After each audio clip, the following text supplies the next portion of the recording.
શ્રી ગણેશાય નમઃ. જય શ્રી કૃષ્ણ, જય માતાજી. સ્વાગત છે તમારું અમારી યુટ્યુબ ચેનલમાં.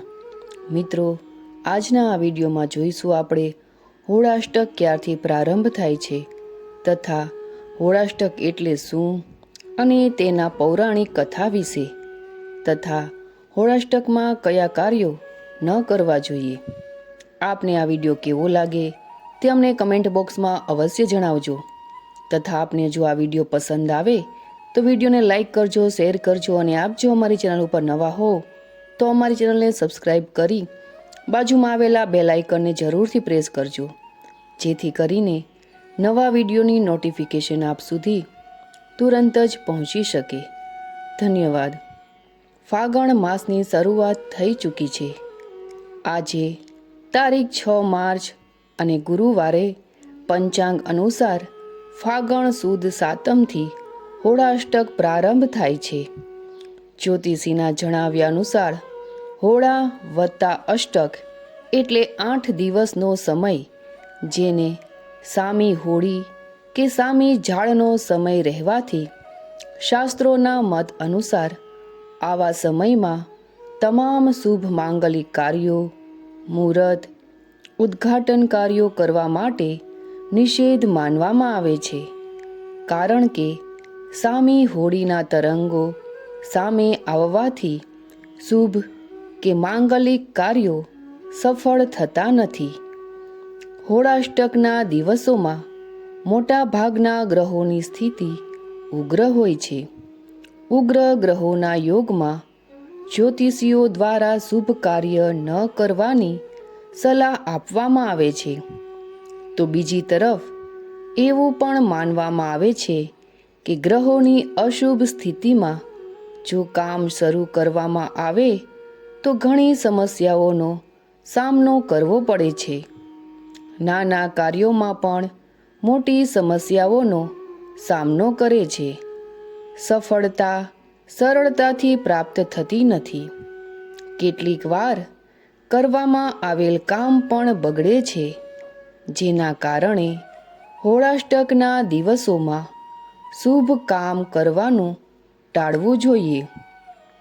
હોળાષ્ટકનો પ્રારંભ થાય છે ફાગણ સુદ સાતમ એટલે કે તારીખ 6 માર્ચ 2025થી ફાગણ સુદ પૂનમ એટલે કે તારીખ 13 માર્ચ 2025.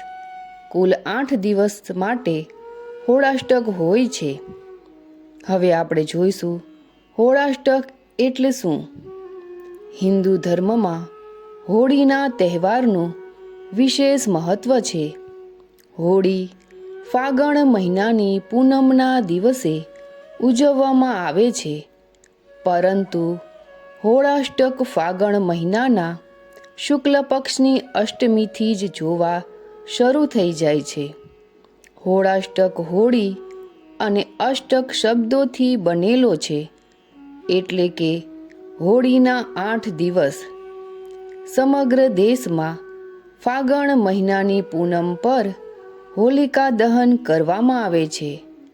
તેથી હોળાષ્ટક હોળીના 8 દિવસ પહેલાં જ લાગી જાય છે. હોળાષ્ટકમાં આપણે લગ્ન, સગાઈ તેમજ ગૃહ પ્રવેશ જેવા શુભ કાર્યો ન કરવા જોઈએ. આ સમયમાં નવું ઘર, જમીન, વાહન તેમજ પૈસા રોકાણ જેવા કાર્યો કરવા જોઈએ નહીં. હોળાષ્ટક દરમિયાન મુંડન, નામકરણ પણ કરવું ન જોઈએ. અને હોળાષ્ટક દરમિયાન દુકાનનું ઉદ્ઘાટન અથવા નવા બિઝનેસની શરૂઆત પણ ન કરવી જોઈએ. તો હવે આપણે જોઈશું હોળાષ્ટકની પૌરાણિક કથા.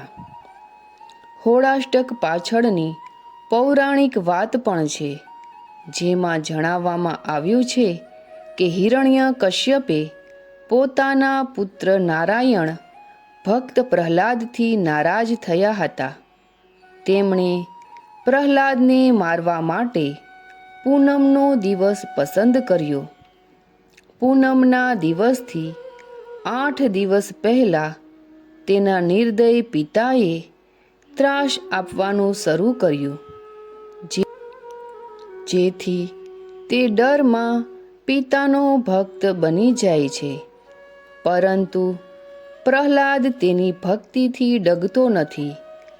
8મા દિવસે હિરણ્યકશ્યપની બહેન હોલિકા પ્રહલાદ તેના ખોળામાં બેસાડીને મારવાની કોશિશ કરી હતી, પરંતુ ભક્ત પ્રહલાદના વાળ પણ વાંકા થયા ન હતા.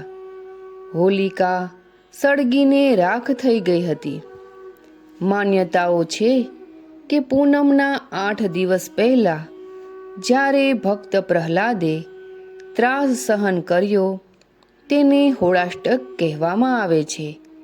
તેથી આ કારણોસર આ દિવસોમાં શુભ કાર્ય કરવાની મનાઈ છે. હોળાષ્ટકમાં 16 સંસ્કારનું મહત્વ છે. હોળાષ્ટકમાં 16 સંસ્કાર સહિત કોઈ પણ શુભ કાર્ય કરવા પ્રતિબંધિત છે. હોળાષ્ટક દરમિયાન દાન કરવાથી વિશેષ ફળ પ્રાપ્ત થાય છે. હોળાષ્ટકમાં મહામૃત્યુંજય મંત્રનો જાપ કરવાથી ફાયદો થાય છે.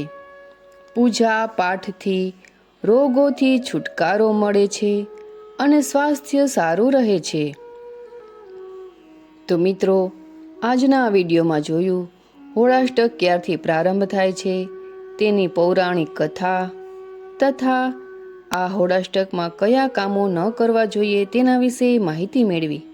આપને જો આ વિડીયો પસંદ આવે તો વિડીયોને લાઈક કરજો, શેર કરજો અને આપ જો અમારી ચેનલ ઉપર નવા હો તો અમારી ચેનલને સબસ્ક્રાઈબ કરી બાજુમાં આવેલા બેલ આઇકનને જરૂરથી પ્રેસ કરજો, જેથી કરીને નવા વિડીયોની નોટિફિકેશન આપ સુધી તુરંત જ પહોંચી શકે. ફરી મળીશું એક નવા વિડીયોની સાથે. ત્યાં સુધી આપ સૌને મારા જય શ્રી કૃષ્ણ.